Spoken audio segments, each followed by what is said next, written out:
100% మారుతూ ఉంటాయి. సో మనకి రిజల్ట్ ప్రేక్షకులు వాళ్ళు ఇచ్చే రెవెన్యూస్, వాళ్ళు ఇచ్చే బాక్స్ ఆఫీస్ రిజల్ట్స్ని బట్టి ఆ సినిమా సక్సెస్ ఆధారపడి ఉంటుంది. కాబట్టి నాకు ఈ జర్నీలో నాకు ఫస్ట్ సినిమా నుంచి పటాస్ తర్వాత నుంచి అలవాటు అయిపోయింది. నాకు ఏ సినిమా కూడా అంటే ఒక సినిమాకి ఒకలా వస్తుంది. సో వాళ్ళని నేను తప్పు పట్టలేదు, ఎప్పుడు పట్టలేదు. బికాస్ ఎందుకంటే వాళ్ళ సినిమా రిలీజ్ అయ్యాక కూడా దాన్ని అద్భుతంగా ముందుకు తీసుకెళ్లారు. మేము ఇది ఇచ్చాం కదా, మా రివ్యూ కరెక్ట్ అని చెప్పి వాళ్ళు ఎప్పుడు దాన్ని క్రిటిసైజ్ చేయలేదు. ఆడియన్స్ ఇచ్చిన వర్డిక్ట్ని వాళ్ళు అద్భుతంగా ముందుకు తీసుకెళ్లారు. కాబట్టి వాళ్ళని నేను ఎప్పుడు, నాకు కంప్లైంట్ లేదు. నా ఆశ, నా కోరిక ఎప్పుడు ప్రేక్షకుల్ని సాటిస్ఫై చేయగలుగుతానా లేదా ఆ టెన్షనే ఉంటుంది. వాళ్ళు వన్స్ జడ్జిమెంట్ ఇచ్చాక ఐఎమ్ సో హ్యాపీ. అండ్ మీరు అన్నట్టు ట్రాలింగ్ అంటారా, తెలుగు చలనచిత్ర పరిశ్రమలు ఇప్పుడు వెరీ కామన్ అయిపోయింది ఫ్యాన్ వార్స్. సో అవి ఎగ్జిస్ట్ అవుతూనే ఉంటాయి. ఒక సినిమా, ఒక హీరో సినిమా వచ్చినప్పుడు ఆటోమేటిక్గా ఆ మొదటి రోజు ఒక 2 గంటలు 3 గంటలు సో యాంటీ ఫ్యాన్స్ కానివ్వండి, ఇలాంటి అందరి హీరోలకు ఉందండి. ఒక చిరంజీవి గారికైనా కాదు, ప్రతి హీరోకి ఉంది. సినిమా కంటెంట్ బాగుందనుకోండి, ఆ కంటెంట్ సినిమా ప్రేక్షకులు దాన్ని అద్భుతమైన స్థాయికి తీసుకెళ్ళిపోతారు. కాబట్టి వాటికి మనం ఎంత రియాక్ట్ కాకుండా ఉంటే అంత మంచిదని నమ్ముతాను. సో అందరి హీరోలు ఫ్యాన్స్కి ప్రతి సినిమాకి ఇలాంటి జరుగుతుంటే నా విన్నపం ఏంటంటే, ఒకప్పుడు మనం సినిమాని ఇర్రెస్పెక్ట్ ఆఫ్ ఎవ్రీథింగ్ సెలబ్రేట్ చేసుకున్నాం. ఏ హీరో సినిమా వచ్చినా బాగుందన్నప్పుడు అద్భుతంగా ఎంజాయ్ చేసేవాళ్ళం. రాను ఏంటంటే కొద్దిగా ఈ సోషల్ నెట్వర్క్ వచ్చాక దీంట్లో కొద్దిగా ఎక్కువ అవుతుంది. సో దాన్ని మనం మార్చలేము. బట్ అందరూ సినిమాలు బాగుండాలని రియలైజ్ అయ్యి అందరూ ఉంటే అందరు సినిమాలు అందరూ సెలబ్రేట్ చేసుకోవచ్చు.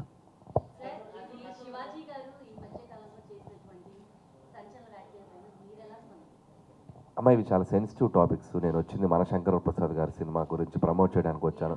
దీని గురించి నేనేం మాట్లాడినా నేను చెప్పాలనుకుంది ఏంటంటే అమ్మ, ఏ టు జెడ్ తీసుకుంటే ఏ మీద నేను మాట్లాడితే బి నుంచి జెడ్ వరకు ప్రాస్పెక్టివ్స్ ఉంటాయి, ఇన్ని ఒపీనియన్స్ ఉంటాయి. సో నేను సినిమా గురించి వచ్చాను, నేను డైరెక్టర్ని, నా సినిమా గురించి ప్రమోట్ చేయాలి. వాళ్ళ మీద 100 ఒపీనియన్స్ ఉంటాయి ఆ కాంటెంట్స్ మీద. సో కొంతమంది ఒకలా అంటారు, కొంతమంది ఒకలా అంటారు, కొంతమంది ఒకలా ఉంటారు. నేను ఒపీనియన్ తీసుకున్నాను. ఇప్పుడు నాకు ఆటోమేటిక్గా బి నుంచి జెడ్ వరకు ఒపీనియన్స్ నా మీద దాడి చేస్తారు. అవసరం నాకు? నేను ప్రశాంతంగా పాజిటివ్గా బతికే మనిషిని. సో అందరూ ఎవరికి నచ్చినట్టు వాళ్ళు బతుకుతారు లైఫ్లో, ఎవరికి నచ్చినట్టు వాళ్ళు ఒపీనియన్స్ చెప్తారు. నాదేంటంటే, నా పద్ధతి ఏంటంటే, నా పని నేను చేసుకుంటూ పోతా. నా వల్ల ఎవరైనా బాధపడితే దానికి రియాక్ట్ అవుతా, నేను ఎవరైనా బాధపడితే వాళ్ళకి సంజాయిషి చెప్తా, అంతే తప్ప అన్ని టాపిక్స్ మీద మన ఒపీనియన్స్ ఇవ్వటం ప్రతి సందర్భంలో కరెక్ట్ కాదని నా ఫీలింగ్ అమ్మా.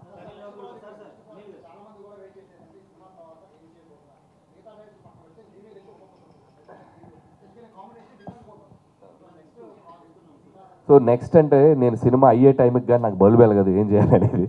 సో నా తాపత్రం ఏమంటే, సో భగవంత్ కేసరి లాంటి ఒక డిఫరెంట్ జానర్కి వెళ్ళి ఒక అద్భుతమైన డ్రామా ఫిల్మ్ చేసిన ఆ సినిమాకి ఒక నేషనల్ అవార్డు వచ్చింది. సో ఎంటర్టైనర్స్ చేస్తూ మధ్యలో ఏదైనా ఒక ఎక్స్పెరిమెంటల్ ఫిల్మ్, ఒక మంచి డ్రామా ఫిల్మ్ చేయాలని నేను ఎప్పుడు అనుకుంటాను. సో అది ఎప్పుడు చేయాలనేది ఆ వెళ్ళే ప్రాసెస్లోనే తెలిసేది. ఇప్పుడు ఆడియన్స్ సంక్రాంతికి వస్తున్న తర్వాత వాళ్ళు ఇచ్చిన రిజల్ట్కి మళ్ళీ వాళ్ళని ఎంటర్టైన్ చేద్దామని మళ్ళీ ఈ సినిమాతో వచ్చాను. రేపు ఈ సినిమా కూడా అద్భుతమైన హిట్ అయితే సరే ఇంకొకసారి వాళ్ళని మళ్ళీ ఇలా అనిపిస్తుంది బ్రెయిన్కి. సో అది వెళ్ళే ప్రాసెస్లో ఎక్కడ బ్రేక్ ఇవ్వాలి, ఎక్కడ పాజ్ ఇచ్చి ఇంకొక జోనర్ ట్రై చేయాలనేది వెళ్ళే ప్రాసెస్లోగానే అర్థమవుద్ది. సో ఖచ్చితంగా ఈ సినిమా రిలీజ్ అయ్యి మీరు ఇచ్చే వర్డిక్ట్ని బట్టి, మీరు ఇచ్చే రిజల్ట్ని బట్టి మళ్ళీ నా నెక్స్ట్ సినిమా ఏం చేయాలనేది డిసైడ్ అవుతాను.